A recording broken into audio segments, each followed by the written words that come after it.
गर्मी नंबर पर खा गई गर्मी। मुंशी अरे किधर गया चबल खच? मुंशी किधर चबला गया चबल खच तो माने दिया। किधर गया गर्मी बहुत ही नंबरदार आज। मुंशी मुंशी खाचा किधर गया चला? ओ लंबरदार साहब खैर है। मुंशी गर्मी बहुत लगदी हूँ। ਹੁਣ ਕੀ ਕਰੀਏ? ਹੋਰ ਕਿਹੜਾ ਨਾਮ ਨੇ ਯਾਰ? ਮੁਨਸ਼ੀ ਉਹ ਆਪਣਾ ਲੰਬਰਦਾਰ ਸਾਹਿਬ ਹਾਂਜੀ ਮੁਨਸ਼ੀਆਂ ਤੇ ਇਲਜ਼ਾਮ ਨਾ ਦਿੱਤੇ ਕਰੋ। ਗਰਮੀ ਬੜੀ ਮੁਨਸ਼ੀ। ਮੁਨਸ਼ੀ ਦਾ ਤਾਂ ਤੈਨੂੰ ਦੱਸਾਂਗਾ। ਹਾਂਜੀ ਉਹ ਖਾਲਾ ਨਹੀਂ ਮੰਨਦਾ ਪਿਆ। ਹਾਂਜੀ ਉਹਦੇ ਤੈਨੂੰ ਕੱਛਾ ਪਵਾ ਕੇ ਵਿੱਚ ਵੜੇ ਨਾ ਡੱਡੂ ਤੇ ਤੇਰੇ 'ਚ ਕੋਈ ਫਰਕ ਨਹੀਂ। ਅੱਛਾ ਜੀ ਉਹ ਤੇਰੇ ਬੇਲੀ ਬੈਸਟ ਫਰੈਂਡ ਨੇ। ਅੱਛਾ ਅੱਜ ਤੈਨੂੰ ਡੱਡੂਆਂ ਨਾਲ ਨਵਾਈਆਂ ਚੱਲ ਆ ਚਬਲ ਧੋਤੀ ਹੋਈ ਆ ਤੈਨੂੰ ਗਰਮੀਆਂ ਲੱਗਦੀਆਂ ਚਗਲ ਡਿੱਡੂਸ ਆ ਮੈਂ ਤੈਨੂੰ ਤੇਰੇ ਬੇਲੀਆਂ ਕੋਲ ਛੋੜਾਵਾਂ ਕਦਾਂ ਤੇ ਘੜੇ ਘੜੇ ਡੱਡੂ ਮੈਂਡ ਕੇ ਕਰਦੇ ਪਿਆ ਗੱਲ ਸੁਣ ਹਾਂਜੀ ਆ ਉਹਲੇ ਤੇ ਜਾ ਹਾਂਜੀ ਕੱਛਾ ਪਾ ਕੇ ਹਾਂਜੀ ਤੇ ਮੈਨੂੰ ਆਵਾਜ਼ ਦੇ ਤੈਨੂੰ ਤੇਰੇ ਬੇਲੀਆਂ ਕੋਲ ਮੈਂ ਛੱਡਾਂ ਕਦਾਂ ਦੀ ਘੜੇ ਘੜੇ ਘੜੇ ਲਾਈ ਖਲੋਤੇ ਉਹਲੇ ਤੇ ਧੀਆਂ ਭੈਣਾਂ ਵੀ ਵਧੀਆਂ ਨੇ ਵੈਰਤੀ ਨਾ ਕਰੀ ਪਿਆ ਹਾਂ ਇਹ ਖਾਣਾ ਖਰਾਬ ਉਸ ਖਰਾਬ ਕੀਤੀ ਖਲੋਤੇ ਨੂੰ ਗਰਮੀ ਲੱਗ ਪਉਂਦੀ ਸਾਰੇ ਜਹਾਨ ਨੂੰ ਗਰਮੀ ਲੱਗੀ ਹੋਈ ਏ ਇਸ 1.5 ਫੁੱਟ ਨੂੰ ਵੱਖਰੀ ਗਰਮੀ ਲੱਗੀ ਹੋਈ ਏ ਮੁੰਸ਼ੀ ਮੁੰਸ਼ੀ ਕਿਧਰ ਗਿਆ ਖੱਚ? ਓਏ ਲੰਬਰਦਾਰ ਸਾਹਿਬ ਜੀ ਤੂੰ ਦੀ ਜ਼ਿੰਦਗੀ ਦੇ ਵਿੱਚ ਪਹਿਲੀ ਵਾਰੀ ਨਾਉ ਹਾਂਜੀ ਤੇ ਤੇਰੇ ਬੇਲੀ ਪਰੇਸ਼ਾਨ ਨਾ ਮੇਰਾ ਆ ਜਾ ਹਾਂਜੀ ਆ ਵੇਖ ਲਾ ਹਾਂਜੀ ਤੈਨੂੰ ਸ਼ਾਦੀ ਤੋਂ ਪਹਿਲੇ ਮਾਲਾ ਪਵਾ ਦਿੱਤੀਆਂ ਵੇਖ ਲੈ ਫਿਰ ਲੰਬਰਦਾਰਾ ਮੇਰੇ ਤੂੰ ਚੰਗਾ ਮੁਨਸ਼ੀ ਨਾ ਹਾਂਜੀ ਤੈਨੂੰ ਕਿਤੇ ਵੀ ਨਹੀਂ ਲੱਭਣਾ ਉनको ਤਨਖਾਹ ਸ਼ਨਖਾਹ ਮੇਰੀ ਵਧਾਓ ਤੇਰੀ ਤਨਖਾਹ ਵਧਾਣੇ ਤੈਨੂੰ ਪਤਾ ਕੰਮ ਹੈ ਇਹ ਠੰਡੇ ਮੱਠੇ ਨੇ ਮੁੰਸ਼ੀ ਤੇ ਤੇਰੀ ਤਨਖਾਹ ਵਧਾਣੇ ਆ ਕੁ 4 ਦਿਨ ਸਬਰ ਕਰ ਇਹ 4 ਦਿਨ ਸਬਰ ਕੀਤਾ ਮੇਰੀ ਭਾਵੇਂ ਰੜੀ ਨਿਕਲ ਜਾ ਅੱਲਾ ਖੈਰ ਕਰ ਸੇ ਚਲ ਆ ਜਾ ਤੇਰੇ ਬੇਲੀ ਤੇਰੀ ਇੰਤਜ਼ਾਰ ਚੋਸਣ ਆ ਜਾ ਆਏ ਹੁਣ ਮੈਨੂੰ ਲਾ ਕੇ ਦੇ ਦਿਓ ਤੇ ਵਿੱਚ ਬੇਲੀ ਡੱਡੂਆਂ ਨਾਲ ਨਾ ਠੀਕ ਹੈ ਨਾ ਠੀਕ ਹੈ ਤੇ ਇੱਥੇ ਕਰ ਤੂੰ ਆਰਾਮ ਜਦੋਂ ਰੱਜ ਕੇ ਨਾ ਲਵੇਂ ਉਦੋਂ ਮੈਨੂੰ ਦੱਸੀ ਉਹ ਵੜ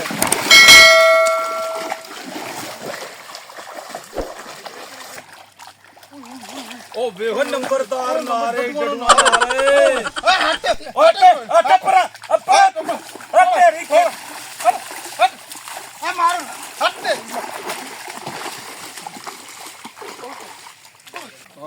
ਆਵੇ ਸਾਰੇ ਕੱਪੜੇ ਗੰਦੇ ਕਰਤੇ ਨੇ ਆਪਾਂ ਉਹਦੇ ਜਾ ਕੇ ਗੱਲ ਤਾਂ ਕਰੀਏ ਗੰਦੇ ਜੇ ਬੰਦੇ ਨੇ ਮਲਕ ਨੇ ਡੇਰੇ ਵਾਲੇ ਯਾਰ ਇਹਨਾਂ ਓਏ ਆਪਾਂ ਵਿਆਹ ਤੇ ਜਾ ਰਹੇ ਹੈਗੇ ਆ ਸਾਰੇ ਕੱਪੜੇ ਖਰਾਬ ਛੱਡ ਪਰਾ ਯਾਰ ਇਹਨਾਂ ਬੰਦੇ ਗੰਦੇ ਜੇ ਨੇ ਬੜੇ ਲੜਾਈ ਝਗੜੇ ਵਾਲੇ ਨੇ ਤੇ ਆਪਾਂ ਇਹਨਾਂ ਨਾਲ ਨਹੀਂ ਲੜਨਾ ਨਹੀਂ ਸਾਦਾ ਆਹ ਗੱਲ ਕਰੀਏ ਆਪਾਂ ਏ ਕਿਉਂ ਸਾਡੇ ਨਾਲ ਪੰਗੇ ਕਰ ਰਹੇ ਕੀ ਕਰ ਰਹੇ ਅਸੀਂ ਤੈਨੂੰ ਹੈ ਤੈਨੂੰ ਸਮਝ ਨਹੀਂ ਆਉਂਦੀ ਅੱਗੇ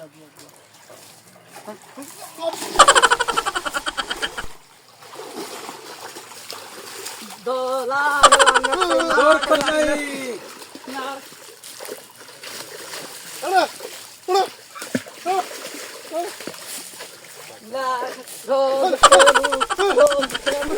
ਲਾਖ ਲਾਨਤ ਮੁੰਸ਼ੀ ਮੁੰਸ਼ੀ ਉਹ ਜੀਓ ਲੰਬਰਦਾਰ ਕਿੱਥੇ ਗਿਆ ਆ ਜਾ ਉਹ ਬੇਲੀਆਂ ਨੂੰ ਮਿਲ ਲਿਆਈ ਹਾਂਜੀ ਨਾ ਲਿਆਈ ਹਾਂਜੀ ਆ ਜਾ ਆ ਜਾ ਆ ਜਾ ਓਏ ਆ ਜਾ ਖਨਜ਼ੀਰਾ ਆ ਜਾ ਆ ਜਾ ਨੰਬਰਦਾਰ ਨੇ ਕੀਤੀ ਆਪਣੇ ਨਾਲ ਜ਼ਿਆਤੀ ਆਪਾਂ ਸ਼ਿਕਾਇਤ ਲੈ ਕੇ ਨਾ ਤੇ ਡੇਰੇ ਤੇ ਚਲੀਏ ਨਾਲ ਬਾਬੇ ਗਫੂਰ ਨੂੰ ਲੈ ਚਲੀਏ ਉਹ ਵੱਡਾ ਬੰਦਾ ਹੈ ਉਹ ਖਲੋਤੇ ਗਫੂਰਾ ਓਏ ਬਾਬਾ ਸਲਾਮ ਅਲੈਕੁਮ ਸਲਾਮ ਕੀ ਹਾਲ ਬਾਬਾ ਜੀ ਠੀਕ ਠਾਕ ਕੀ ਹਾਲ ਹੈ ਪੁੱਤਰ ਠੀਕ ਠਾਕ ਬਾਬਾ ਸਾਡੇ ਨਾਲ ਨੰਬਰਦਾਰ ਨੇ ਕੀਤੀ ਹੈ ਜ਼ਿਆਤੀ ਅੱਛਾ ਤੇ ਆਪਾਂ ਪੰਚਾਇਤ ਲੈ ਕੇ ਤੇ ਚੀਮੇ ਦੇ ਡੇਰੇ ਤੇ ਜਾਣਾ ਹੈ ਤਾਂ ਕੋਈ ਗੱਲ ਨਹੀਂ ਪੁੱਤਰ ਚਲੇ ਚੱਲਨੇ ਆ ਉਹਨੇ ਸਾਡੇ ਨਾਲ ਕੀਤੀ ਬਦਤਮੀਜ਼ੀ ਅਸੀਂ ਜਾਂਦੇ ਪਏ ਸਾਂ ਸ਼ਾਦੀ ਤੇ ਹਾਂ ਠੀਕ ਹੈ ਨਾ ਤੇ ਉਹਨੇ ਸਾਰੇ ਕੱਪੜੇ ਕੁਪੜੇ ਲਪੇੜ ਦਿੱਤੇ ਭਾਈ ਦੇ ਵੀ ਤੇ ਮੇਰੇ ਵੀ ਅੱਛਾ ਤੇ ਫਿਰ ਚਲੋ ਕੋਈ ਗੱਲ ਨਹੀਂ ਆਪਾਂ ਚੀਮੇ ਕੋਲ ਚਲੇ ਚੱਲਨੇ ਆ ਆ ਡੇਰੇ ਤੇ ਜਾਣਾ ਚਲੋ ਫਿਰ ਡੇਰੇ ਤੇ ਚੱਲਨੇ ਆ ਚਲੋ ਆਇਓ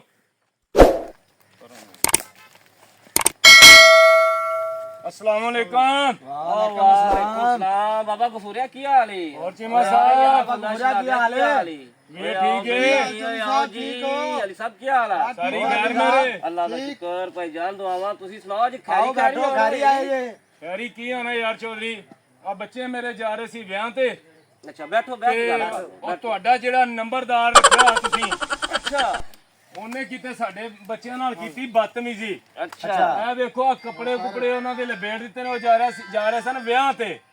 ਠੀਕ ਹੈ। ਅੱਛਾ ਉਹਨੇ ਇਹਨਾਂ ਦੇ ਪਈਆਂ ਨੇ ਛਿੱਟਾਂ। ਅੱਛਾ ਤੇ ਉਲਟਾ ਇਹਨਾਂ ਆਖਿਆ ਕਿ ਉਹਨੇ ਅੱਗੋਂ ਕੀਤੀ ਹੈ ਬਦਤਮੀਜ਼ੀ। ਨੰਬਰਦਾਰ ਨੇ? ਹਾਂਜੀ ਉਹ ਜਿਹੜਾ ਟਿੱਡਾ ਜਿਹਾ? ਹਾਂਜੀ ਬਿਲਕੁਲ। ਉਹ ਬੁਲਾਇਆ ਨਾ ਜ਼ਰਾ ਮੁੰਸ਼ੀ ਤੇ ਨੰਬਰਦਾਰ ਨੂੰ। ਆ ਮੁੰਸ਼ੀ ਜੀ ਚੌਧਰੀ ਸਾਹਿਬ, ਆ ਨੰਬਰਦਾਰ ਨੂੰ ਬੁਲਾਇਆ ਇੱਧਰ। ਚੌਧਰੀ ਸਾਹਿਬ ਹਾਂਜੀ ਆ ਨੰਬਰਦਾਰ ਆ ਗਏ ਨੇ, ਪੁੱਛੋ ਨੇ ਇਹਦੇ ਕੋਲ ਵੀ ਕਿਵੇਂ ਇਹਨੂੰ ਬੁਲਾਇਆ ਜੀ। ਓਏ ਆ ਚਾਚੂਆਂ ਨਾਲ ਕੀ ਬਦਤਮੀਜ਼ੀ ਕੀਤੀ ਹੈ? ਮੈਂ ਚਲ ਸਾਹਿਬ ਅਸਾਂ ਨਾ ਪਿਆ ਸਾਂ ਤੇ ਇਹਨਾਂ ਮੈਨੂੰ ਜਾਣ ਕੇ ਵੱਟੇ ਮਾਰੇ। ਅੱਛਾ ਹਾਂਜੀ ਤੇ ਤੂੰ ਉਹਨਾਂ ਨੂੰ ਸਾਰਾ ਵੇਚ ਦਿੱਤਾ ਸੀ, ਸਾਰੇ ਉਹਨਾਂ ਦੇ ਕੱਪੜੇ ਲਪੇਟ ਦਿੱਤੇ, ਸ਼ਾਦੀ ਤੇ ਚੱਲੇ ਆਈ। ਮੇਰੇ ਮਗਰ ਲੱਗੇ ਨੇ ਉਸਤਾਦ ਜੀ, ਖਾਡੇ ਦੇ ਵਿੱਚ ਮੇਰੇ ਮਗਰ ਲੱਗੇ ਨੇ।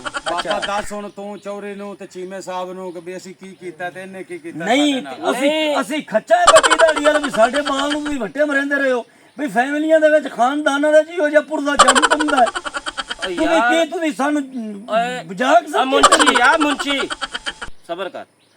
ਹਾਂ ਨੰਬਰਦਾਰ, ਹਾਂਜੀ ਕੀ ਕੀਤਾ ਇਹਨਾਂ ਨਾਲ? ਮੈਂ ਇਹਨਾਂ ਨੂੰ ਕੁਝ ਵੀ ਨਹੀਂ ਕਿਹਾ, ਇਹਨਾਂ ਜਾਣ ਕੇ ਮੇਰੇ ਉੱਤੇ ਵੱਟੇ ਮਾਰੇ ਤਾਂ ਮੈਂ ਇਹਨਾਂ ਦਾ ਪਾਣੀ ਹਾਂ ਚਾਚਾ ਗਫੂਰਿਆ, ਪਾਣੀ ਆ ਤੇਰੇ ਬੰਦਿਆਂ ਨੇ ਵੱਟੇ ਮਾਰੇ ਇਹਨੂੰ? ਨਹੀਂ ਵੱਟੇ ਨਹੀਂ ਮਾਰੇ, ਉਹ ਜਾ ਰਹੇ ਸਨ ਵਿਆਹ ਤੇ। ਤੈਨੂੰ ਦੱਸਿਆ ਤੇ ਹੈਗਾ, ਵਿਆਹ ਖਾਣ ਜਾ ਰਹੇ ਸਨ। ਅੱਛਾ ਇਹਨੇ ਉਹਨਾਂ ਦੇ ਉੱਤੇ ਪਾਣੀ ਸੱਟਿਆ। ਹਾਂ ਵੀ ਨੰਬਰਦਾਰ, ਮੈਂ ਪਾਣੀ ਕੋਈ ਨਹੀਂ ਸੱਟਿਆ ਨਾ ਵੱਟੇ ਉਹ ਮਾਰੇ ਨੇ। ਛਿੱਟਾਂ ਵੇਖ ਲੋ, ਇਹ ਪਈਆਂ ਨੇ ਉਹਨਾਂ ਦੇ ਬੰਦੇ ਤੇਰੇ ਚਾਚਾ ਦੇ ਮੌਜੂਦ ਬੰਦੇ ਨੇ ਆਪਣੇ ਪਿੰਡ ਦੇ। ਖਾਡੇ ਚ ਆਪ ਨਾ ਦੇ ਰਹਿਣੇ, ਆਪ ਨਾ ਦੇ ਰਹਿਣੇ ਖਾਡੇ ਤੋਂ ਵੜੇ ਹੀ ਨਹੀਂ, ਵਿਆਹ ਤੇ ਜਾ ਰਹੇ ਖਾਡੇ ਚ ਵੜਨਾ ਸੀ। ਓਏ ਬਾਬੇ ਗਫੂਰਿਆ, ਓਏ ਉਹ ਤੇਰੇ ਚਾਚੂ ਨੇ ਯਾਰ ਮੌਜੂਦ ਬੰਦੇ ਨੇ, ਆਪਣੇ ਪਿੰਡ ਦੇ ਬੰਦੇ ਨੇ। ਕੋਈ ਹਜ਼ਾਰ ਨੂੰ ਹੱਥ ਮਾਰ ਕੋਈ ਥੋੜਾ ਜਿਹਾ। ਨਾਲ ਦੇ ਪਿੰਡ ਦੇ ਨਾਲ ਦੇ ਬੰਦੇ ਨੇ। ਨੰਬਰਦਾਰ ਉਹ ਸ਼ਿਕਾਇਤ ਲੈ ਕੇ ਤੇ ਡੇਰੇ ਤੇ ਆ ਗਏ ਨੇ। ਤੂੰ ਖਿਆਲ ਕਰ ਯਾਰ, ਮਾਫੀ ਮੰਗ ਆਪਦੇ ਚਾਚੂਆਂ ਕੋਲੋਂ। ਮਾਜ਼ਰਤ ਚਾਚੂ ਜੀ, ਮਾਜ਼ਰਤ ਮਾਜ਼ਰਤ। ਲੋ ਜੀ ਗਫੂਰਾ ਜੀ, ਰਾਜ਼ੀ ਜੇ? ਰਾਜ਼ੀ ਹਾਂ ਵੀ ਬੱਚੋ ਰਾਜ਼ੀ ਜੇ? ਰਾਜ਼ੀ ਆ ਖੁਸ਼ ਜੇ? ਖੁਸ਼ ਜੀ ਖੁਸ਼। ਚਲ ਦੁਬਾਰਾ ਨੰਬਰਦਾਰ ਕੋਲੇ ਜੀ ਗਲਤੀ ਨਹੀਂ ਹੁੰਦੀ। ਬਾਕੀ ਅਸੀਂ ਵੀ ਭਾਈ ਮਾਜ਼ਰਤ ਕਰਦੇ ਤੁਹਾਡੇ ਕੋਲ। ਮਿਹਰਬਾਨੀ ਮੌਜੂਦ ਚੌਧਰੀ ਬੰਦੇ ਨੇ ਯਾਰ ਗਫੂਰੇ ਨਹੀਂ ਨੇ ਯਾਰ, ਯਾਰ ਤੂੰ ਸਾਡਾ ਮੌਜੂਦ ਬੰਦਾ ਯਾਰ, ਇਹ ਸਾਡਾ ਤਾਂ- ਭਰਾ ਬੰਦਾ। ਓ ਯਾਰ ਤੁਹਾਡਾ ਬੰਦਾ ਹੀ ਨਹੀਂ, ਬਾਕੀ ਤੁਸੀਂ ਕਹਿ ਦਿੱਤਾ ਸਾਡੇ ਲੋ ਹੋ ਗਿਆ, ਓਕੇ ਕਰ ਦਿੱਤਾ। ਕੋਈ ਦਿਲ ਚ ਗੁੱਸਾ ਨਹੀਂ। ਠੀਕ ਹੈ ਪੁੱਤਰ, ਹੁਣ ਕੋਈ ਨਾਰਾਜ਼ਗੀ ਨਹੀਂ ਕਿਸੇ ਦੀ, ਖੁਸ਼ ਹੈ। ਡੰਗਰਾਂ ਨੂੰ ਪੱਠੇ ਪਾਉਣੇ ਨੇ ਫਿਰ। ਹਾਂ ਪੁੱਤਰ ਤੂੰ ਜਾ ਮੁੰਚੀ। ਆ ਜਾ ਨੂੰ ਨੰਬਰਦਾਰ ਨੂੰ ਨਾਲ। ਚਲ ਆ ਜਾ ਆ ਜਾ। ਧਾਰਾ ਧੁਰਾ ਮੁੰਚੀ ਕਢਵਾ ਲਵੇ ਧਿਆਨ ਨਾਲ। ਠੀਕ ਹੈ ਜੀ, ਠੀਕ ਹੈ। ਦੋ ਦੋ ਤੇ ਭਾਂਡਿਆਂ ਚ ਪਵਾ ਕੇ ਰੱਖ ਦੇ। ਠੀਕ ਹੋ ਗਿਆ ਚੌਧਰੀ ਸਾਹਿਬ। ਹਾਂ